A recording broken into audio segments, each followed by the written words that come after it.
সুপ্রভাত বন্ধুরা। আজ ২৬ আগস্ট মঙ্গলবার। শুরু করছি চিন্তনের মুখ্য বার্তা। প্রথমেই আসি আন্তর্জাতিক খবরে। দক্ষিণ কোরিয়ার সেনারা সীমান্তের কাছে সৈনিকদের লক্ষ্য করে সতর্কতামূলক গুলি চালিয়েছে বলে অভিযোগ করল উত্তর কোরিয়া। একই সঙ্গে এই ধরনের ঘটনা উত্তেজনাকে অসহনীয় স্তরে পৌঁছে দিতে পারে বলেও জানিয়েছে পিয়ংইয়ংয়ের রাষ্ট্রীয় সংবাদ মাধ্যম KCNকে উত্তর কোরিয়ার সেনা কর্মকর্তা লেফটেন্যান্ট জেনারেল কো জং-টুং জানান, সেনারা স্থায়ীভাবে সীমান্ত বন্ধের কাজ করার সময় গত মঙ্গলবার দক্ষিণ কোরিয়ার পক্ষ থেকে মেশিনগান দিয়ে 10টিরও বেশি গুলি চালানো হয়। এই ঘটনাকে গুরুতর উস্কানি হিসেবে আখ্যা দিয়েছেন। চীনা প্রকৌশলীরা এবার তৈরি করলেন এমন একটি রোবট যার কাজ হবে জাহাজের কেবিন পরিষ্কার করা।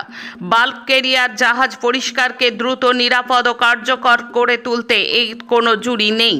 এতদিন যে কাজ ছিল শ্রমনির্ভর এবং ঝুঁকিপূর্ণ, সেটি এখন অত্যাধুনিক প্রযুক্তির কারণে হয়ে গেছে অত্যন্ত সহজ এবং দ্রুত।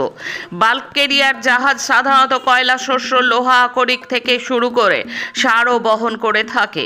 কার্গো পরিবর্তনের সময় জাহাজের কেবিন ভালোভাবে পরিষ্কার করতেই হয়, তা না হলে এক পণ্য থেকে আর এক পণ্যে ছড়িয়ে পড়তে পারে দূষণ। এতদিন এই কাজ মানুষই করত, যা সময় সাপেক্ষ এবং স্বাস্থ্যের জন্য ঝুঁকিপূর্ণ ছিল।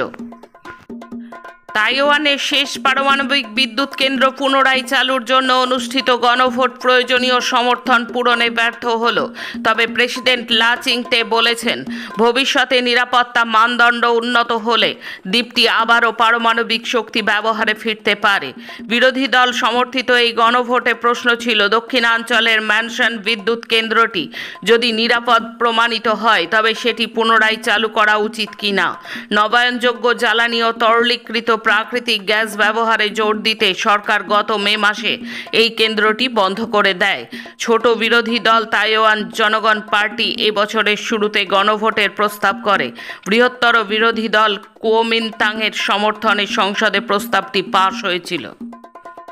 মার্কিন প্রেসিডেন্ট ডোনাল্ড ট্রাম্প এবং রাশিয়ার প্রেসিডেন্ট ভ্লাদিমির পুতিনের মধ্যে ব্যক্তিগত যোগাযোগ বৃদ্ধি পুরো বিশ্বকে উপকৃত করবে বলে মনে করেন ফিফা প্রধান জিয়ান্নি ইনফ্যান্টিনো। আগামী বছর যুক্তরাষ্ট্র, কানাডা এবং মেক্সিকোতে যৌথভাবে আয়োজিত 2026 ফিফা বিশ্বকাপের জন্য পুতিন আমেরিকা সফর করবেন বলে ট্রাম্পের আশা প্রকাশের পর তাঁর এই মন্তব্য এলো। বিশ্বের বৃহত্তম ক্রীড়া ফেডারেশনের সভাপতি বলেন, আমি বিশ্বাস করি প্রেসিডেন্ট ট্রাম্প এবং প্রেসিডেন্ট পুতিন যত বেশি একত্রিত হবেন বিশ্ব শান্তির জন্য ততই ভালো হবে। আমেরিকা যুক্তরাষ্ট্রে 50 বছরেরও বেশি সময় ধরে বাড়ছিল অভিবাসী সংখ্যা, কিন্তু গত জানুয়ারিতে ডোনাল্ড ট্রাম্প ক্ষমতায় ফেরার পর থেকেই শুরু হয়েছে উল্টো যাত্রা। পিউ রিসার্চ সেন্টারের নতুন এক সমীক্ষা বলছে, ট্রাম্প দ্বিতীয় মেয়াদে প্রেসিডেন্টের দায়িত্ব নেওয়ার পর থেকে আমেরিকা যুক্তরাষ্ট্রে অভিবাসী জনসংখ্যা 10 লাখেরও বেশি কমে গেছে। ইরানি সেনা দক্ষিণ পূর্বাঞ্চলীয় প্রদেশে অভিযান চালিয়ে 6 জন সশস্ত্র ব্যক্তিকে হত্যা করেছে।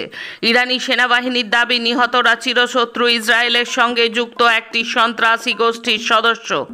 এই খবর দিয়েছে আরব নিউজ। ইরানের রাষ্ট্রীয় সংবাদ মাধ্যম শনিবার এক প্রতিবেদনে এই তথ্য স্বীকার করেছে। সরকারি সংবাদ সংস্থা IRNA গোয়েন্দা সংস্থার সূত্র উদ্ধৃতি করে জানিয়েছে, বেলুচিস্তান প্রদেশে সন্ত্রাসীদের সঙ্গে তীব্র গোলাগুলি বিনিময়ের সময় 6 হামলাকারী নিহত হয়েছেন এবং আরও 2 জনকে গ্রেপ্তার করা হয়েছে। ইসরায়েল অধিকৃত পশ্চিম তীরের রামাল্লার কাছে একটি গ্রামে ইসরায়েলি সেনারা প্রায় 3000 জলপাই গাছ উপড়ে ফেলেছে। গ্রাম পরিষদের উপপ্রধান এই তথ্য দিয়েছেন। ইসরায়েল সেনাবাহিনী আল মোগাইয়া মুগাইর নামের গ্রামটির 0.27 বর্গ কিলোমিটার এলাকায় সমস্ত জলপাই গাছ উপড়ে ফেলার নির্দেশ দিয়েছিলেন। রামাল্লার উত্তর পূর্বে এই গ্রামটির অবস্থান। এখানে প্রায় 4000 মানুষের বসবাস। আসছি দেশের খবরে। রেলওয়ে বোর্ডের চেয়ারম্যান এবং chief executive officer Satish Kumar গতকাল আইজল সফরে গিয়েছিলেন। তিনি মিজোরামের মাননীয় মুখ্যমন্ত্রী পু লালদুহোমার সঙ্গে দেখা করেন এবং ভৈরবী সায়রং প্রকল্পের পাশাপাশি রাজ্যের রেলওয়ে পরিকাঠামো শক্তিশালী করার লক্ষ্যে অন্যান্য কৌশলগত প্রযুক্তিগত উদ্যোগ নিয়ে আলোচনা করেন বলে জানানো হয়েছে। সমগ্র বিহার প্রদেশে এখন হিরো একজনই, তিনি আর কেউ নন, কংগ্রেস সাংসদ এবং লোকসভার বিরোধী দলনেতা রাহুল গান্ধী। রাজ্যে যে ভোটাধিকার যাত্রা তিনি শুরু করেছেন তার ৮ম দিন পূর্ণ হলো। মানুষের মধ্যে যে তুমুল উৎসাহ ও উচ্ছ্বাস তিনি জাগিয়ে তুলেছেন তা এর আগে কেউ দেখেনি। যে পথ দিয়ে রাহুল এবং তেজস্বী চলেছেন তার দুপাশে ঠিক ঠিক করছে মানুষ। ঘরবাড়ি, বারান্দা, ছাদ, রান্নার শিক চেপে ধরে মানুষ এই দুই নেতাকে দেখছেন। এমনকি পথের দুপাশে গাছপালাগুলো দর্শকের ঠাসা। দেখে শুনে মনে হচ্ছে রাহুল ও তেজস্বী একাত্ম হয়ে গেছেন মানুষের সঙ্গে। রাহুল ও তেজস্বী মুখে একটা চোঙা লাগিয়ে বলছেন, ভোট চোর, ভোট চোর। আশেপাশের জনতার মধ্য থেকে সমস্বরে আওয়াজ উঠছে, গদি চোর, গদি চোর। লাদাখের শিক্ষাবিদ ও পরিবেশ কর্মী সোনম ওয়াংচুকের স্বপ্নের প্রকল্প Himalayan institute of alternative learning এর জন্য বরাদ্দ জমি হঠাৎ বাতিল করল কেন্দ্রীয় সরকারের অধীন লাদাখ প্রশাসন। আর সেই সিদ্ধান্তকে কেন্দ্র করে আবার উত্তাল হয়ে উঠেছে গোটা লাদাখ। জমি বাতিলের ঘটনাকে স্থানীয় সংগঠনগুলি সরাসরি লাদাখের ওপর কেন্দ্রীয় সরকারের আঘাত বলে আখ্যা দিয়েছেন। প্রধানমন্ত্রী নরেন্দ্র মোদীর শিক্ষাগত যোগ্যতা সাধারণ মানুষকে জানাতে নাকি প্রধানমন্ত্রী বাধ্য নন। শিক্ষাগত যোগ্যতা সংক্রান্ত সার্টিফিকেট এবং পরীক্ষার নম্বর তথ্য অধিকার আইনের অধীনে ব্যক্তিগত তথ্য এর আওতায় পড়ে। আইনের ধারাতে এই উল্লেখ রয়েছে, কিন্তু কেবল জনসাধারণের কৌতূহল মেটানোর জন্য প্রকাশ করা যাবে না এই তথ্য। প্রধানমন্ত্রী নরেন্দ্র মোদীর ডিগ্রি সংক্রান্ত এক মামলায় এমনই পর্যবেক্ষণ দিল্লি হাইকোর্টের। প্রধানমন্ত্রী শিক্ষাগত যোগ্যতা নিয়ে নানা ধরনের প্রশ্ন জাতীয় রাজনীতিতে প্রথম থেকেই ঘুরপাক খাচ্ছে এবং সেই সম্পর্কে সুস্পষ্ট তথ্য মানুষকে জানানোর প্রয়োজন আছে বলে মনে করেছিলেন বিরোধী দলের অনেকেই। আচমকা স্টাফ সিলেকশন কমিশন পরীক্ষা বাতিল হলো, যা নিয়ে দিল্লির রামলীলা ময়দানে বিক্ষোভে নেমেছেন পরীক্ষার্থীরা। রবিবার বিক্ষোভ চলাকালীন বহু পরীক্ষার্থীকে গ্রেপ্তার করেছে দিল্লি পুলিশ। এমনকি পুলিশের বিরুদ্ধে লাঠিচার্জ করার অভিযোগও উঠেছে। ঘটনার পর রাহুল গান্ধী, প্রিয়াঙ্কা গান্ধী থেকে অরবিন্দ কেজরিওয়াল দিল্লি পুলিশ এবং কেন্দ্রীয় সরকারের তীব্র সমালোচনা করেছেন, যদিও দিল্লি পুলিশ লাঠিচার্জের অভিযোগ অস্বীকার করেছে। বিজেপির হাত ধরে দেশ চলেছে উল্টো পথে। পৃথিবীর প্রথম মহাকাশচারী রুশ নভশ্চর ইউরি গ্যাগারিন নয়, পৃথিবীর প্রথম মহাকাশচারী ছিলেন নাকি হনুমানজি। জাতীয় মহাকাশ দিবসে পড়ুয়াদের এমনটাই বোঝালেন বিজেপি সাংসদ তথা প্রাক্তন কেন্দ্রীয় তথ্য ও সম্প্রচার মন্ত্রী অনুরাগ ঠাকুর। রবিবার জাতীয় মহাকাশ দিবস উপলক্ষে হিমাচল প্রদেশের পিএমশ্রী স্কুলে গিয়েছিলেন হামিরপুরের বিজেপি সাংসদ অনুরাগ ঠাকুর। সেখানে স্কুলের সভায় বক্তব্য রাখার সময় তিনি পড়ুয়াদের উদ্দেশ্যে প্রশ্ন করেন, বলতো প্রথম কে মহাকাশে যান? পড়ুয়ারা উত্তর দিল নীল আর্মস্ট্রং। তাদের ভুল শুধরে দিয়ে অনুরাগ ঠাকুর জানান, আমার মনে হয় পৃথিবীর প্রথম মহাকাশচারী হনুমানজি।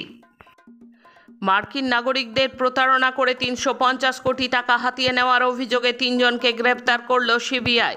এই সাইবার প্রতারকরা ২০২৩ সাল থেকে মার্কিন নাগরিকদের ফাঁদে ফেলছেন বলে অভিযোগ করেছেন তদন্তকারীরা। মার্কিন তদন্তকারী সংস্থা FBI এর সঙ্গে সমন্বয় রেখে এক অভিযানে এই ৩ জনকে পাকড়াও করা হয়েছে।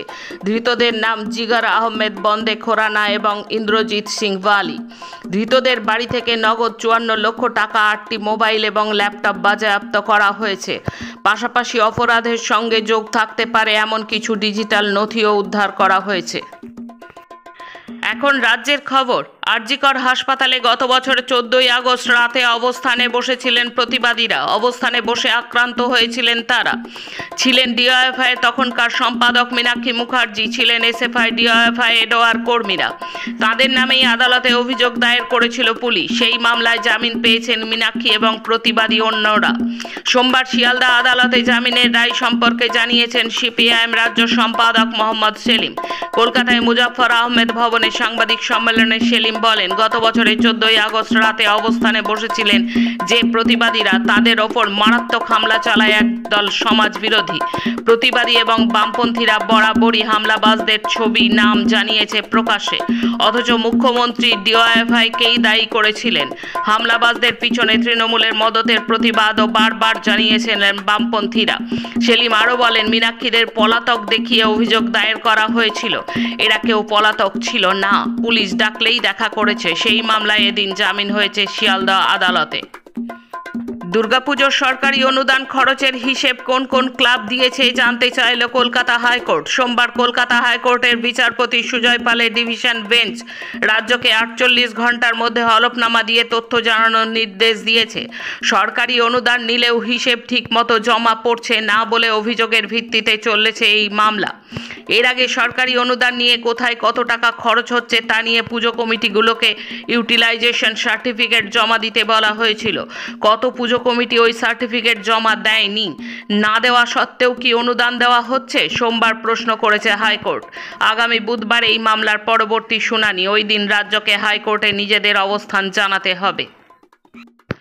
বিশ্বভারতী বিশ্ববিদ্যালয়ের ওয়েবসাইটে ছবি নেই রবীন্দ্রনাথের। নরেন্দ্র মোদী থেকে সিভি আনন্দ বোস, রাষ্ট্রপতি থেকে উপাচার্য, সবার ছবি রয়েছে ওয়েবসাইটে। সম্প্রতি এই ঘটনা নিয়ে তোলপাড় হয়। বিভিন্ন সংবাদ মাধ্যমে এই খবর সম্প্রচারিত হওয়ার পর ঘটনার ব্যাখ্যা দিতে হলো এই কেন্দ্রীয় বিশ্ববিদ্যালয়কে। বিশ্ববিদ্যালয়ের মুখপাত্র জানিয়েছে যে ছাত্রছাত্রীদের সুবিধার জন্য একটি নতুন ওয়েবসাইট চালু করা হবে, তাই বিশ্বভারতীর ওয়েবসাইটটি নির্মাণাধীন। তবে এই ওয়েবসাইটটিতে রবীন্দ্রনাথের ছবিও রয়েছে। এমনও হতে পারে যে প্রযুক্তিগত সমস্যার জন্য তা দেখা যাচ্ছে না। বিশ্বভারতী যেহেতু পুরনো ওয়েবসাইটটি সংস্কার চলছে, তাই এমনটা হতে পারে। রবীন্দ্রনাথ ঠাকুর বিশ্ববিদ্যালয়ের সঙ্গে একীভূত হয়ে আছেন। শেষে খেলার খবর। এএফসি উইমেন্স চ্যাম্পিয়ন্স লিগের মূল পর্বে খেলার দিকে আরও এক ধাপ এগিয়ে গেল ইস্টবেঙ্গল। সোমবার কম্বোডিয়া ন্যাশনাল স্পোর্টস কমপ্লেক্স স্টেডিয়ামে সে দেশের ক্লাব নমপেন ক্রাউনকে 1-0 গোলে হারালো তারা। সেন্ট লুইসে অনুষ্ঠিত সিংফিল্ড কাপ 2025 এখনও ধীর গতিতে চলছে, কারণ রবিবার ষষ্ঠ রাউন্ডের 5টি ম্যাচই টানা দ্বিতীয় রাউন্ডের জন্য ড্রতে শেষ হয়েছে। এর অর্থ হলো ফ্যাবিয়ানো কারুয়ানা এখনও গ্র্যান্ড চেস ট্যুরের পঞ্চম এবং শেষ ইভেন্টে এগিয়ে আছেন। তারপরেই রয়েছেন প্রজ্ঞানন্দা এবং লেভন আরিয়ানান, যারা পরবর্তী 5 রাউন্ড ড্র করার আগে চিত্তাকর্ষক জয় দিয়ে ইভেন্ট শুরু করেছিলেন। ডি গুকেশ এখনও 8ম স্থানে রয়েছেন। আজকের মুখ্য বার্তা এই পর্যন্ত। নমস্কার।